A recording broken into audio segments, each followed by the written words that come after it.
Good evening, this is the Western Washington Amateur Television Society net on the 08 machine. I'm Dave, KD7CYM. The Western Washington Amateur Television Society is a group of amateur radio enthusiasts that give to the airways with flat-scan television.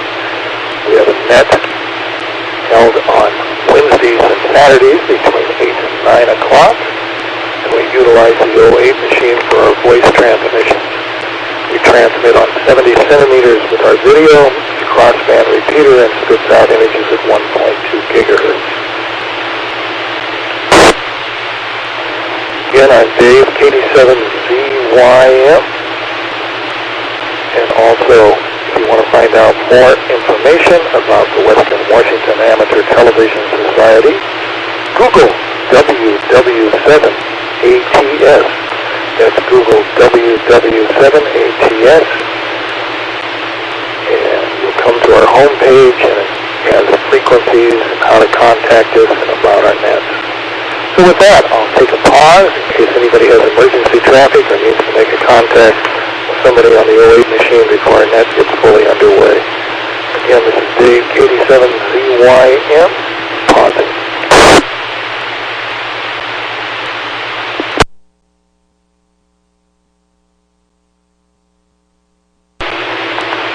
Being known again, this is the Western Washington Amateur Television Society net on the 08 machine. I'm Dave, KD7ZYM. Already checked into our net via video is Ron, KD7QKU, Jessica, KF7UHK, Richard, K7ITX, Wade, W7ITL, Jim, N7QO, and myself, Dave, KD7ZYM. Anybody else want to check into our net?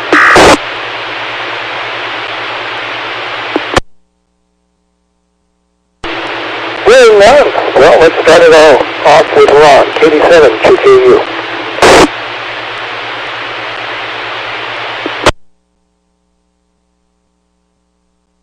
Okay, I guess it's my turn. This is Ron, KD7QKU. I'm messing with my tablet. I'm trying to get the streaming up, but boy, I'm having trouble. I got the streaming up, but usually when I turn my tablet sideways, then the picture goes sideways, but right now it doesn't want to do it. And the audio was wide open. Oh man, that was terrible. So I can't find the audio either. So let's see, I was just telling those guys, it was cold here this morning. I think it was 46 degrees, raining when I got up. Probably the coldest morning. I'm still fiddling with the heat here. I'm trying to figure out where to set it. It's electric heat, and it's in each room, and it's altogether different. The house seems to be a pretty warm house, but I think I need to figure out, you set the thermostat at 70, and it's never 70. It's, like 80 or 65 or something, so I'm trying to figure I don't want to, waste money for heat that we don't need, but I just, especially at night, I like to turn it down at night. So I'm trying to figure it out. So what else did we do? I went to the doctor this week. I thought I was going to go on Thursday, but it turned out to be Tuesday. And he was an orthopedic doctor, and he x-rayed my ankles. Very nice doctor. Let me let it drop. Really nice doctor. It's getting gray. I think he was probably about 60. So I did a search on the internet. I looked for orthopedic doctors that did ankle replacement in Tacoma, and he popped up and sounded good, and he had done some, so I made an appointment and saw him, and he told me he probably had done the most ankles in Tacoma. He said he'd probably done 400, and he studied under the guy at Harborview that did my first ankle. He sort of was the what do you call it, the forerunner or the leader in ankles. He went all over the world teaching people how to replace ankles. But then he retired, and there's a new guy there. And he knows the new guy, and he knew exactly the first type of ankle joint I had, and he knew exactly what this ankle joint was. Well, anyway, cut to the chase here. He x-rayed him, said there was nothing wrong with him that he could see. He thinks I have that's what he thinks the pain is from. So that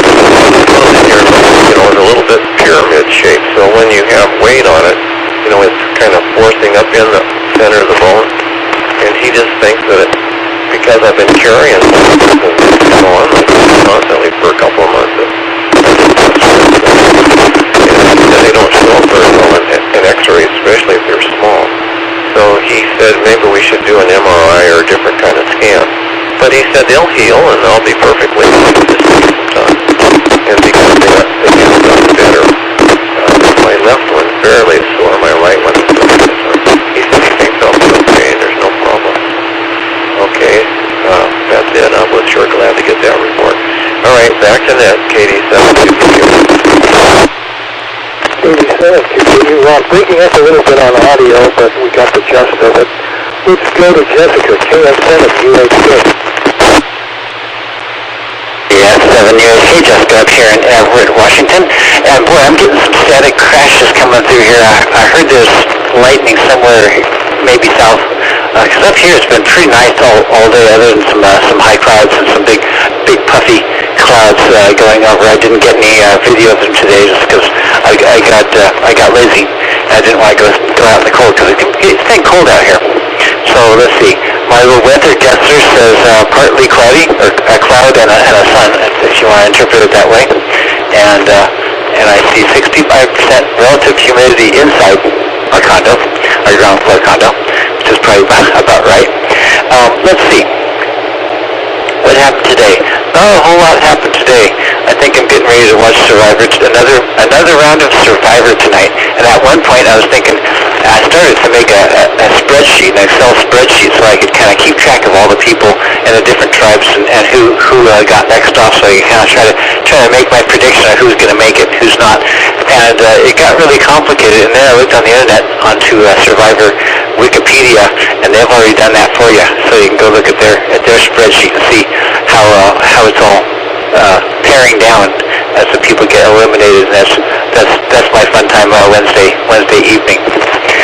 Let's see, that's about it. I think Sylvia's got a dentist appointment on Friday, and otherwise, oh yeah, and last night I went and did a live show down here at KSCR.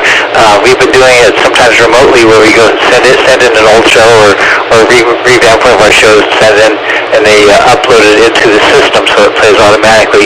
But I went down last night because I now have a key, so I can go in and open the door up and unlock the alarm and do it all myself. And it was very lonely because I'm the only one there on Tuesday nights now. One person sends it in, actually two different people send theirs in, and I'm at the end of the night. So yeah, it was kind of fun, but it sounded really good when I brought my recording home. This is Jessica, KM7UHK.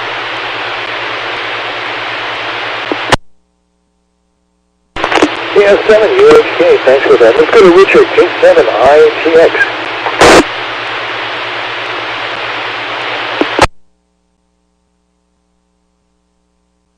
Okay, well, let's see if I can get squared away here with some video. So let's see, move that there, and stand by for a second.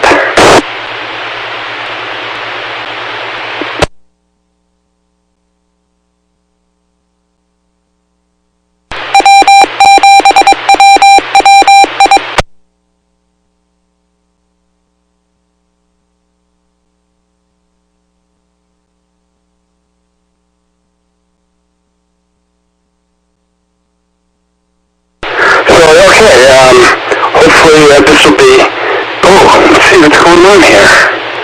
I'm not plugged in. Oh, well, it would help if I switched it to the grand stream, well, what do I want to say, the computer screen. So, okay, so it's ready to play, and we'll put it on full screen, and so there's about a 7-second, okay, so this is a pretty weird looking car. I'll play that one more time, and I got another video of it. Of course, there's the cough line. But you can see all the little twirly things on it, and then I got another video of the same thing.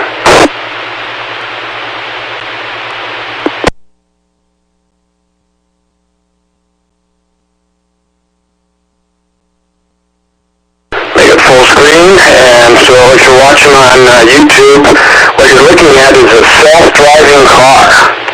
I've never seen one before, and so I just thought it'd be fun to, they're testing it at Sonoma. Interesting enough, they're using a Jaguar, so I thought I'll play that one more time.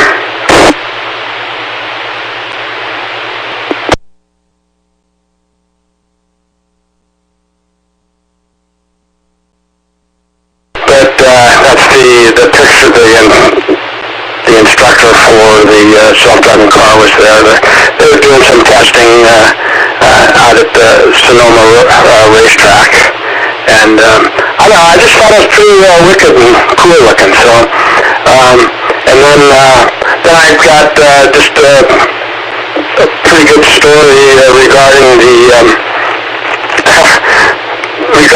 race on Sunday, and I've got a little bit more information on the transponder that came up on Saturday night, and so of course I had to ask the question about the transponder, and so I got a little story about that. So KD7ZYM, K7ITX, back to net control. K7ITX, and again, this is the Western Washington Amateur Television Society's net on the 08 machine. I'm Dave, KD7ZYM for an ID. And the latency is actually running about 4 or 5 seconds, what I'm seeing here in Lake City on the internet, so it's very fast tonight for some reason. Let's see if we can pick up Wade, W7ITL in Tacoma. W7ITL, this is Wade here in Tacoma. I'm going to switch radios. Hold on a sec. Okay, still hearing me?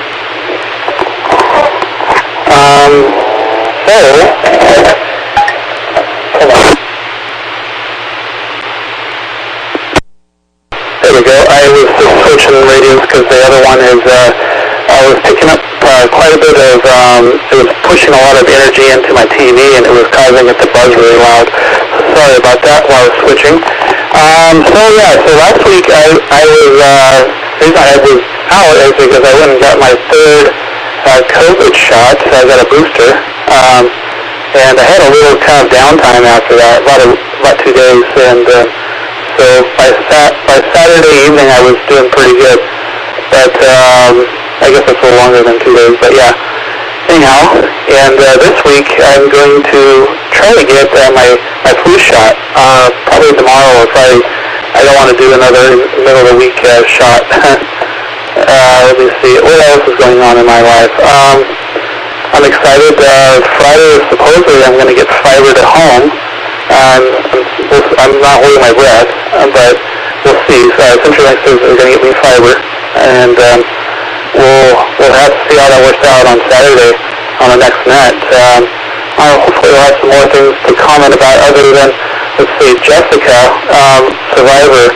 I haven't followed that show in a while, but it sounds like they got quite documentation on how to predict survivability. That's pretty cool. I'll have to check that out after the net. This is Whiskey 7 India Tango Lima. Back to net. W7ITL, Wade, thanks for that. Let's see if we can pick up Jim, N7QO.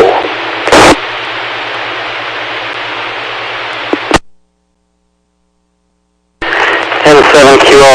Thank you, Dave. Well, good evening, everyone. Yeah, I'm trying to transmit a picture here. I see something. I don't think that's me, though. Can't quite tell, to be honest. Well, anyway, I saw Bellevue Jim show up there as well. So whatever you think is best, Jim, regarding my picture. Let's see. Ron. Yeah, it was cold and raining here today as well. I showed 44 degrees as a low this morning. Yeah, maybe the repeater's a better option. Let me turn off my television transmitter. Thanks, Jim. It's been raining intermittently during the day. Right now it is not, but but it's kind of been a semi-miserable day. Well, I'm glad you found an ankle doctor there, someone that sounds like he knows what's going on anyway. Jessica, wonder if on the Survivor show they do sports betting. It's interesting that someone's already done some sort of profiles. And you're talking about lightning. Yeah, about an hour and a half ago, I saw a radar picture on the television, and it looked like there was a pretty large area of red, which was west of Marysville and making a beeline toward Bert's place. So I don't know if he got some nasty weather moving through there or not. Reset.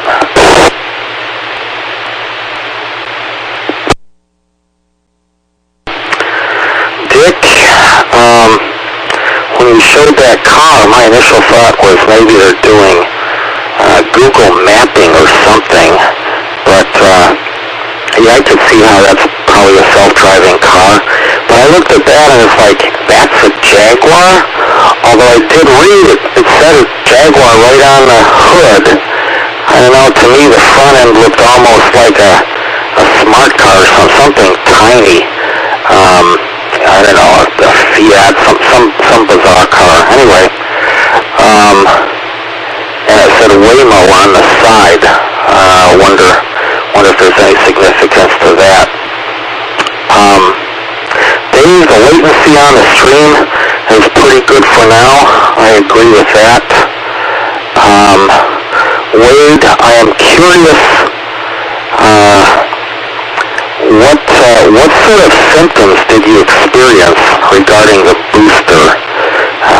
Because I'm contemplating getting that right now. I believe I have some residual symptoms from mainly my second shot, and I need to run something by my doctor before I get a booster, but just curious what you experienced there. Back to you, Dave, and 7QO. And 7QO, let's go to James, WW7ATS. Well, I think the Waymo acronym is when you start a software project and it turns out to be way more than you thought it would be. That's usually what that means. And also, the safest software in the world is software that never runs. It's an old security axiom.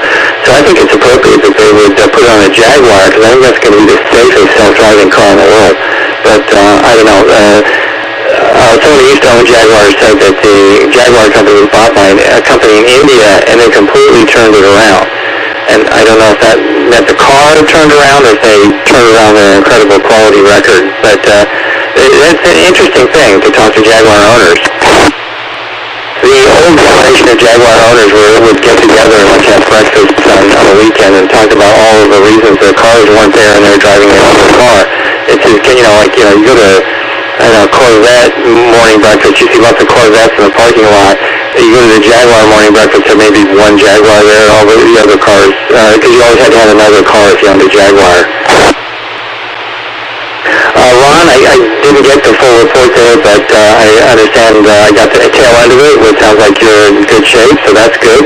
And Wade, I don't know, there's different schools of thought on when you should get a vaccination, because I had a reaction back in June of 2020, and I did it on an end of week.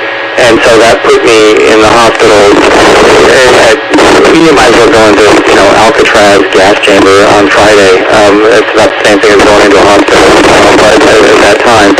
And so that's why I ended up going. So I kind of think your best bet is the beginning of the week, because if it's okay, then you can recover by Wednesday or something and, get back to work and clean up the stuff that piled up on Monday and Tuesday, and maybe nobody will notice that you weren't even there. On the other hand, if it really goes south, then you've got the entire work week at the hospital to let them resuscitate you back to life. So anyway, there's different philosophies on when to get a vaccine.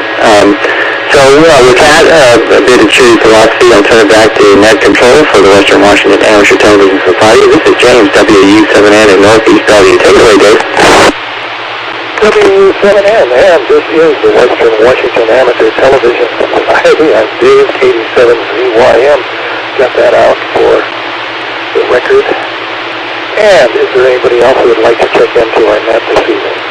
This is the Western Washington Amateur Television Society net on the 08 machine. Being known, again, this is Dave, KD7ZYM. I got 53 degrees here in Lake City, mostly cloudy.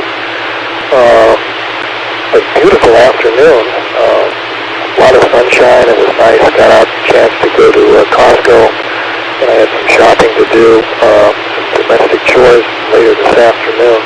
But it looks like I'm going to be involved in raking up some leaves tomorrow. My big oak tree is deciding it's losing its leaves, and it's doing it in a mass way. So I've probably got about one of those 90-gallon trash containers to fill up tomorrow. So anyway, that's what's happening there. And let's see, Survivor, it was about 25 years ago they were doing something up on Mount Baker, and unfortunately one of the individuals participating was turned into a fatality. So I think that's about one of the only fatalities they've had on that show. And it happened on Mount Baker. It fell off a cliff and in South End. So, oh man, there's always something that happens. And let's see, I'm scheduled this Friday to get my Pfizer booster shot, so we'll have to see how that goes. It's late in the afternoon, but I didn't have any reaction to the first and second shot. But boy, the flu shot certainly said hello to me in my arm, and that lasted for about a day, and it went away with just a soreness in the arm. That's gone. And fiber optics, oh man, I think you'll really enjoy that. I've had fiber optics now for 3 years here in Lake City. It did jam up a little bit when everybody was working from home in the morning. I had some slowdown between 10 and 11 o'clock in the morning for a while. And there was only a couple of days in the week. And sometimes I get a slowdown on Sunday mornings for some reason. I don't know who's out there downloading stuff in mass quantities on Sunday mornings, but fiber optics seems to move a little slower than normal during those times. So that's pretty much what's happening here in Lake City. So with that, let's take it back to Ron, 87-2KU, and wish him well with his ankle. Okay, thank you, Dave. KD7QKU. Let's see, looks like, here when I transmit it's full scale. Sometimes it's not. Tonight it's full scale. So anyway, let's see. We got our flu shots on Tuesday. I called over there about 2 o'clock to Walgreens and said, could we get our flu shots? They said, come over at 3. So we went over at 3 and got our flu shot. So my shoulder's just a little bit sore, not much. So then later, I asked them about the Pfizer, and they said they didn't have it. They didn't. They said I could get it at Safeways or Rite Aid. So those are close here. But anyway, our pharmacy is Bartell, and that's over by the University District. So I had to go over there last night and pick up a prescription. And while I was there, I asked them about the Pfizer, and they said yes, they had it. And I said, the booster, yes. They said you could have the booster. And they said anytime after 6 months, excuse me. And I had the shot in March. But I think I'm going to put it off for a few more weeks before I get it, probably closer to the 1st of November. And let's see, we had a little computer problem, and I gave Wade a call, and he had a couple of suggestions. But as it turned out, it was none of those. After it hadn't worked all afternoon, my wife said, can't you look at it? It kept saying something about the Ethernet. So I finally went in and looked at everything that seemed to be plugged in, and then I taken the flashlight and I looked down behind where everything plugged into the outlet in the wall, and lo and behold, it wasn't plugged in. So I had put a little adapter in there, sort of a splitter, so we could plug 2 things in. And apparently that little splitter, you plug it in and it kind of goes click. Well, it wouldn't go click. So the little clicker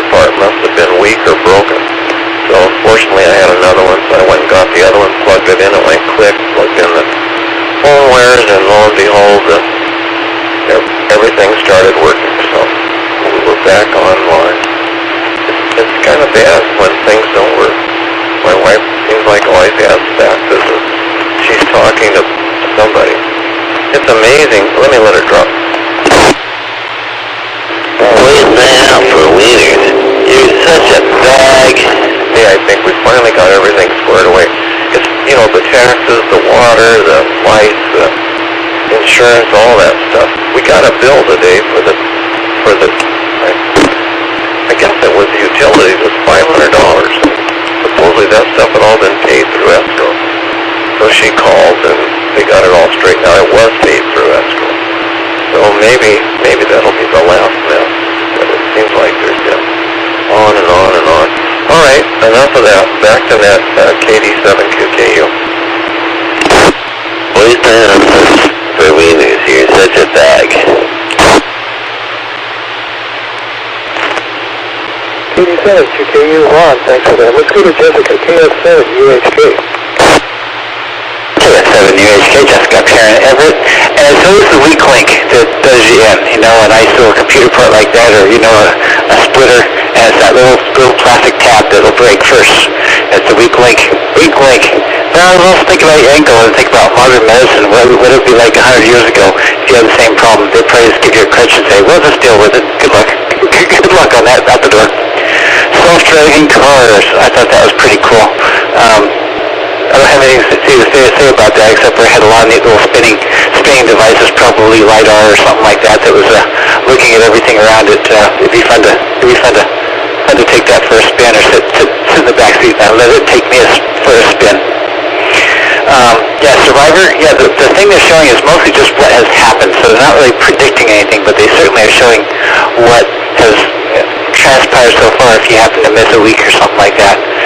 So it should be, I enjoy watching it. You really gotta watch, you have to watch the show from the very start. If you come in there halfway through, it sometimes doesn't make as much sense. But that's kind of why I like seeing this, because I just got into the first episode a few weeks ago when it started off, and that's cool. Jaguar. I think it's pronounced Jaguar. At least that's what they used to say on the commercials, even though we all call it Jaguar. Jaguar. We used to have a Triumph TR7 that we bought from one of these places that sells not good cars. It was an auto auction. We bought this TR7, and it was nothing but problems. When it ran, it was fun to drive, but when it didn't run, it was not fun, because it had aluminum heads that would get too hot and warp, and then you'd lose all your water, and then you'd have to, start again. So that was happening there. And then fiber optics. I love fiber optics, but I think my computers aren't fast enough. Up and over. This is Jessica, KF7UHK. KF7UHK. Let's go to Richard, K7ICX.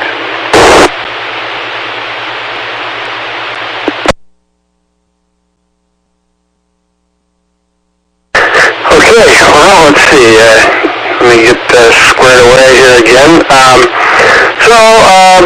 Let's see.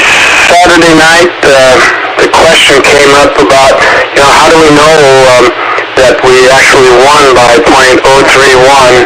In other words, 31 thousandths of a second. How can we possibly measure that? Well, so of course, our group would ask that question, and so and I knew the answer with the transponder and with the receiver at the start-finish line. But then I started thinking, okay, what if the transponder isn't in the same place in every car? Is it in the front fender wall? Is it inside the cockpit next to the steering wheel? Is it in the trunk? And then I thought, well, gosh, it better not be in the trunk. That would really be a bummer, So anyway, I asked about it, and so let's see. Let me bring up a picture of it, and maybe on YouTube you can see. So anyway, he reached. Well, let's see. Let me go full screen on this puppy. Full screen mode. Okay. So I asked Josh, the driver, about it, and the owner, and they knew right away. And then Josh reached down underneath the driver's side front fender wall and jerked out this little red box. And I thought, oh my God, I didn't want you to necessarily do that. You know, I'm just thinking, you know, there's a race coming up in the afternoon, and I didn't want to be any reason for the transponder to fail. And let's see, I think there's, and then that was a picture of it. He just laid it right on top of the strut. Actually, you can see in the picture the carburetor. But there, I actually stuck my camera in, and you can see the tire and the attachment. And it's kind of hard to see in this video, but there's an actual cotter pin that's got it locked into position there. So I wish I would have known that, though.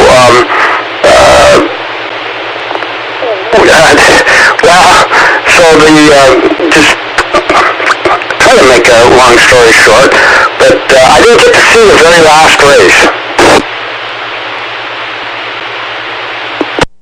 I had a flight out of Santa Rosa at 4:45. The race was at 4, so there was no way I was going to get on my plane and be able to watch the race.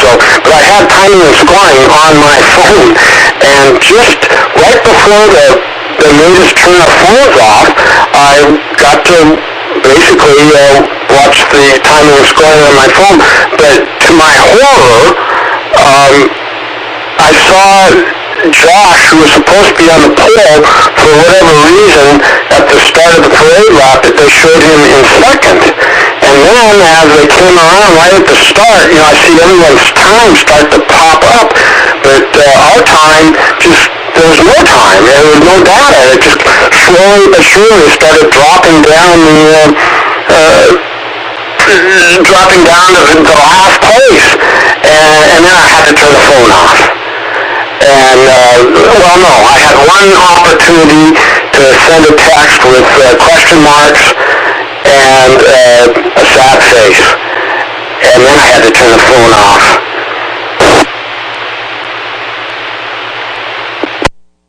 So the next hour and a half flying, I had no idea what happened, and I had these horrible thoughts that first of all, I started to blame it on James for asking about the transponder to begin with, and then I blamed myself for even asking the guys about it, thinking that, okay, I'm monkeying around with it, and I had no idea how to test this cotter pin thing. I mean, I thought maybe it was on with Velcro, maybe it fell off, and I was just mortified that I screwed up the final feature race because I asked about the transponder. Well, that was not the case. When I got back, they had answered my text, and it was just a simple text that said, clutch spun. So with that, KD7ZYM, K7ITX, back to net control. K7ITX, Richard, well, thanks for that. Let's pick up the wave, W7ITL in Tacoma. W7ITL, this is Wade in Tacoma. Let's see, what else went on this week? Today I took my van in for maintenance, and ended up being there for about 2-3 hours, and only got out with an oil change and some diagnostics, and a ginormous quote. And for the hour or so afterwards, I got additional quotes from other shops in the area, and finally, I think I finalized on a Midas. They're going to go ahead and do the brake and rotors for me, pads, tomorrow, and maybe some other services if I get a good deal. Other than that, let's see, I've been interviewing folks at work, and we had a really good candidate yesterday, and today was a polar opposite. Completely understand the guy, and And he definitely seemed like he kept repeating the same responses over and over, so it was kind of annoying. So that's that for this round. This is Wade, W7ATS, back to net. W7ATS, Wade, thanks for that. Let's go to Jim in 7QO.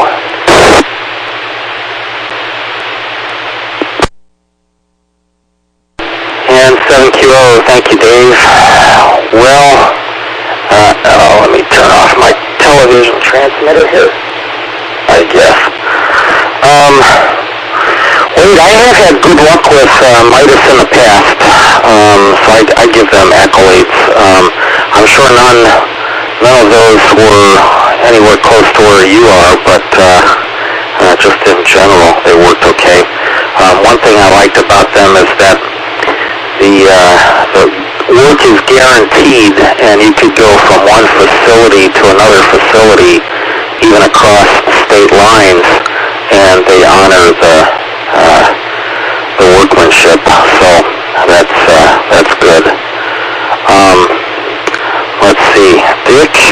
Thanks for showing us that transponder. So I assume that you're trying to say they're in a standardized location on all vehicles.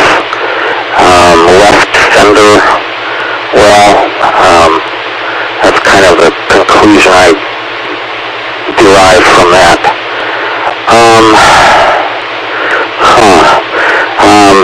So, sorry about your car there.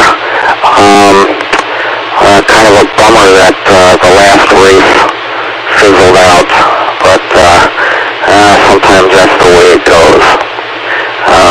Anyway, glad you had fun, and welcome back. KD7ZYM and 7QO. 7QO, thanks for that. And for ID, this is the Western Washington Amateur Television Society net on the 08 machine. I'm Dave, KD7ZYM. Let's go to James, WW7N.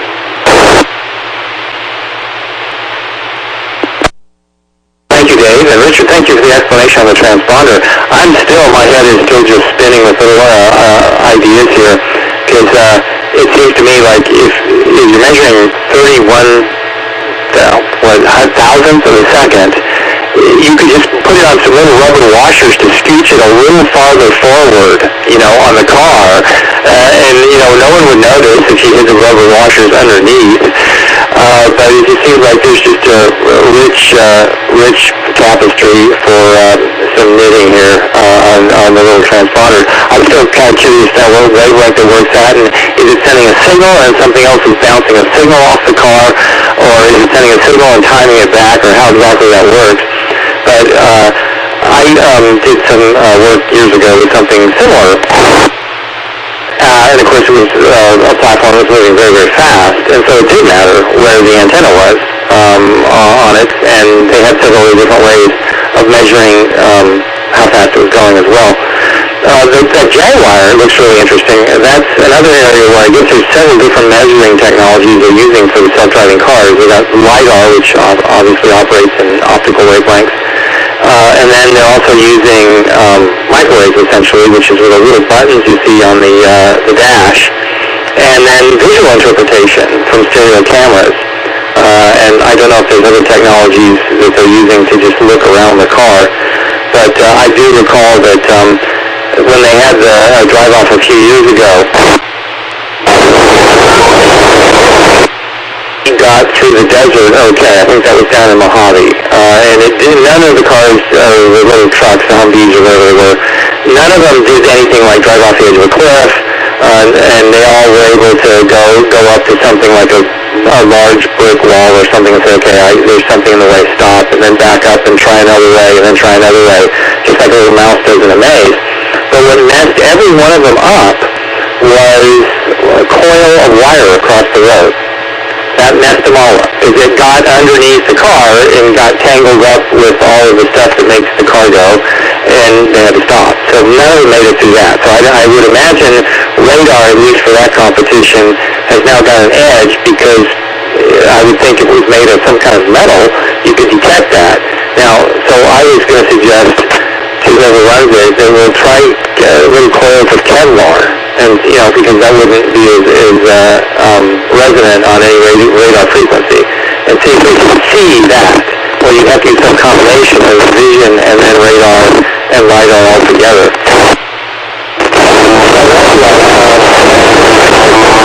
Very much for the pictures, the both of the transponder and the Jaguar. Well, let's see. There was something else. I was thinking. Let's see. Some comment, Jessica, you made, but it slips my mind right now. So let me just send it back to our net control, Dave. So this is James WW7N in Northeast Bellevue. Take it away, Dave.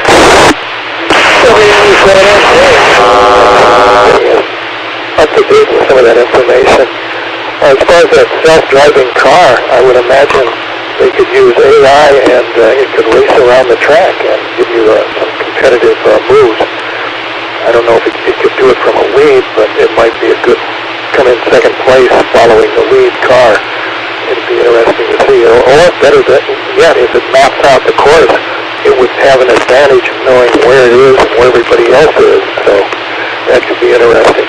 There was a period of time, it must have been about 25 years ago, where they were using electronic brakes on city buses in Seattle, and they found out when the police cars were near a bus and transmitting on their two-way radio, it was causing the buses to brake, and it was causing a problem. So they did something and changed that around, and they advised the police not to transmit within 25 feet of a bus. So whatever it was, the RF was getting into the braking system on the automatic system on the buses. I don't know, with all this other stuff that's going on, if you could jam it with microwaves or LiDAR or whatever, it would be kind of disastrous break. But I saw an article in China. They had one of these drone shows where they were running 200 drones in formation to do some spelling out, and all of a sudden the drones fell out of the sky, and they anticipated the problem was, or not anticipated, but they came to the conclusion there was a competitor was jamming the drone frequencies, and he wanted to do his own show. So anyway, that was the outcome. So apparently you can jam things, anything that's electronic. This is Dave, KD7CYM in Lake City. So let's go up to the top of the list again to Ron, KD7QKU. They stuck in a wiener tag filter. KD7QKU here. Well, that's interesting. I would, that transponder thing on the car is still kind of mind-boggling. I would think that they would do a photo finish. They'd have a camera above the track, and so they must have a beam or something that goes across the track so they can measure when the car arrives. I mean, somehow, I don't know, but I think there's more to it than just having that transponder, but I don't know. And we have this Jeep Cherokee, Wade was talking about service and stuff. The dealer knows everything about that car. They even know when that tire pressure is low. I get texts from them all the time. They tell me what percentage of the oil is still good, before you need an oil change. They tell you about your brakes. They text me or send me an email all the time with a report on the car telling me the condition's been, and it's just amazing, I guess. It's kind of mind-boggling. So anyway, what else was it? I just got some texts from my grandson here. He loves guns. He just built an AR-10 .308 caliber. He buys all these parts and assembles these guns together. I suppose they're non-registered guns. I don't know, but they look good. It looks like an AR-15, except he calls it an AR-10. So he just sent me a nice picture of it. And I'm using my tablet tonight, so I'm seeing the streaming, so that's good. All right, I guess that's it. So back to net for now, KD7QKU. KD7QKU, thanks for that. Let's go to Jessica, KN7UHK.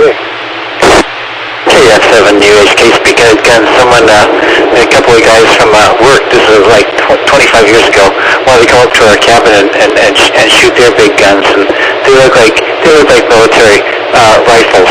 They look like that, what you're showing there, Ron.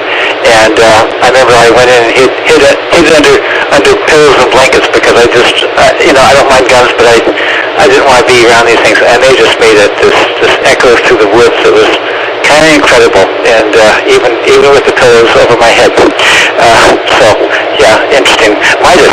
I don't think I've been to Midas for many years, but we used to use a place called Bucky's, which looked like a Midas refurbished, and they did great work, and they fixed the four-wheel drive once on one of our four-wheel drive trucks where the linkage stopped working, and quite pleased with that. Let's see, Dune. The old movie Dune came out in 1984 with Kyle MacLachlan and Patrick Stewart, and I remember seeing this a few times, probably when it first came out, like on VHS tape, probably rented it somewhere, and it was always really confusing to me, but I was able to find it on Xfinity for free without commercials, so I watched it yesterday and turned the volume up, and if you listen to the narration, it makes so much more sense. If you don't listen to the narration, it seemed like it was a sci-fi movie on drugs, but great movie. It was really quite fun to see it again. But understanding it a little bit more.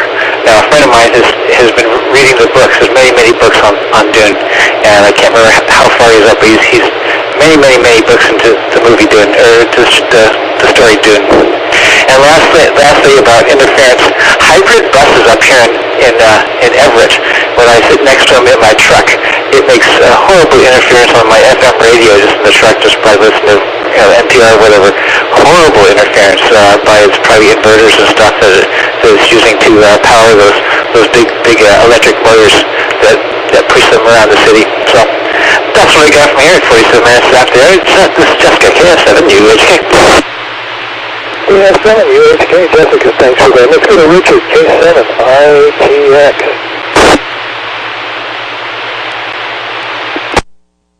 Well, okay, I guess you guys can hear me okay.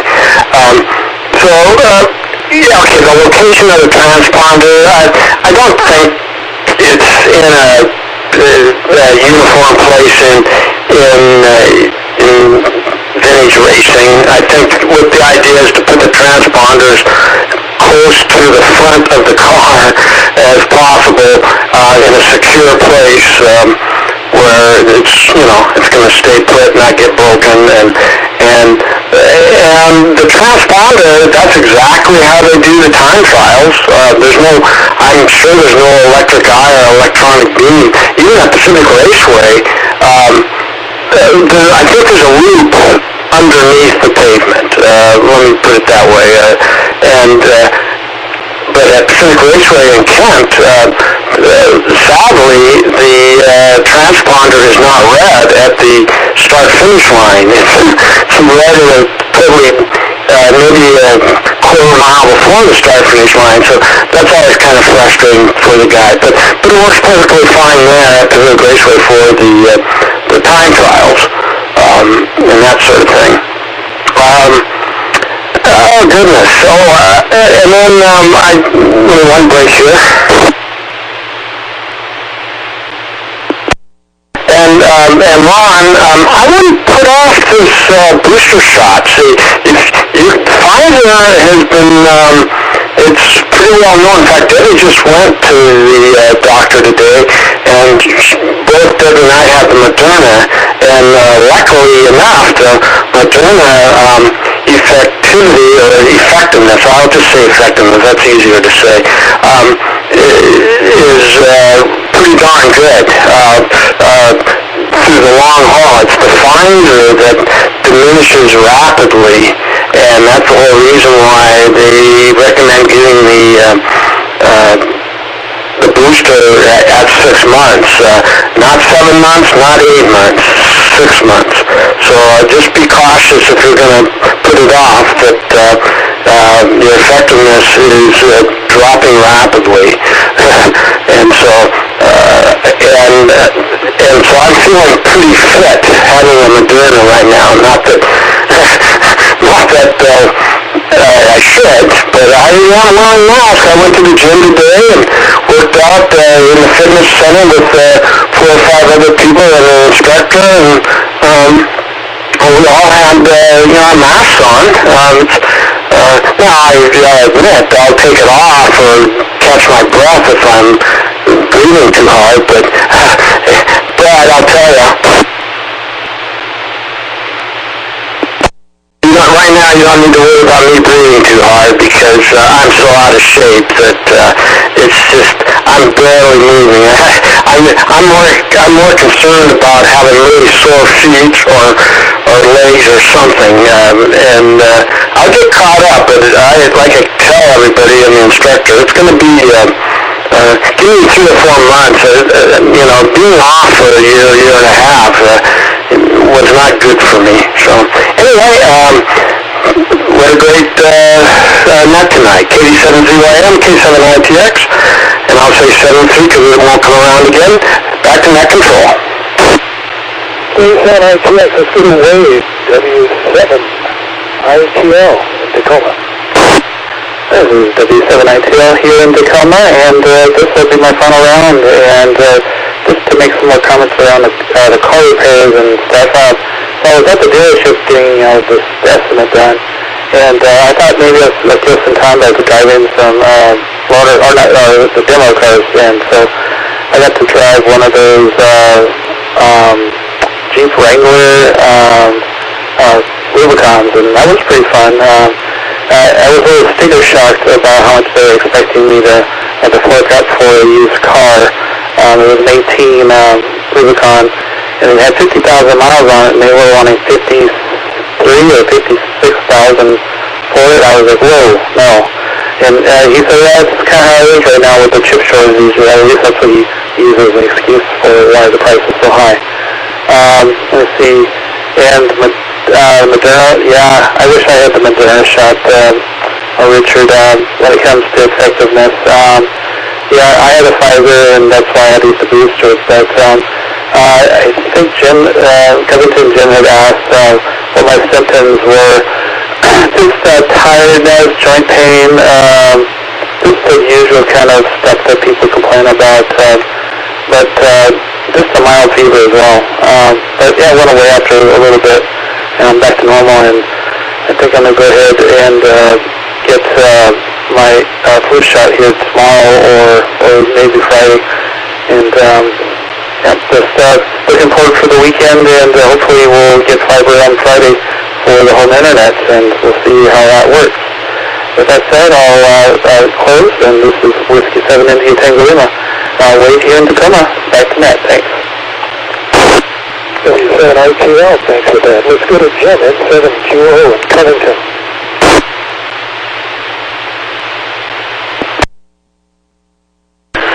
N7QO, thank you, Dave. Jim, if you would please keep the input on me. I'll take a look and see what it looks like now. Let's see. Well, thank you, Wade, for that information on your symptoms. Yeah, you know what? That does look like me on the. I see myself on the 1.2 gigahertz downlink. It's not a real good picture, but I've got some white around my collar there, so that looks like me. But I don't see. Yeah, actually, I do very faintly see it on the stream as well. Anyway, let's see here. Well, I had a thought regarding the transponder. Although, Dick, you may have just blown that idea that I had up, saying that the sensor may be a quarter-mile away from the finish line. It doesn't really matter where they put the transponder on the vehicle if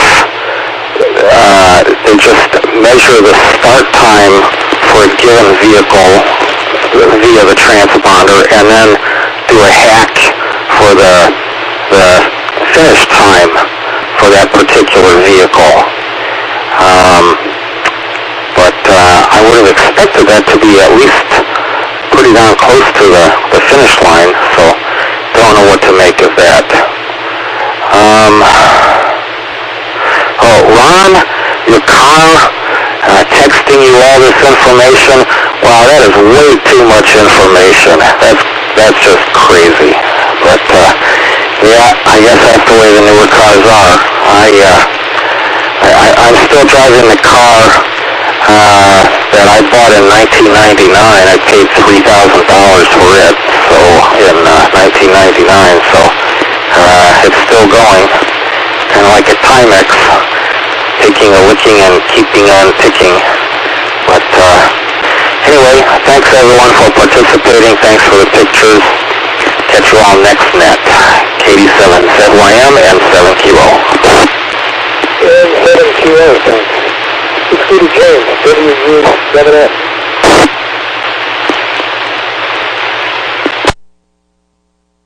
I'd say, a relative time that's irrelevant to everything else would only work on government projects. So that's the kind of timing we used. But I don't think it would work for race cars when you've got a competitive kind of thing going there.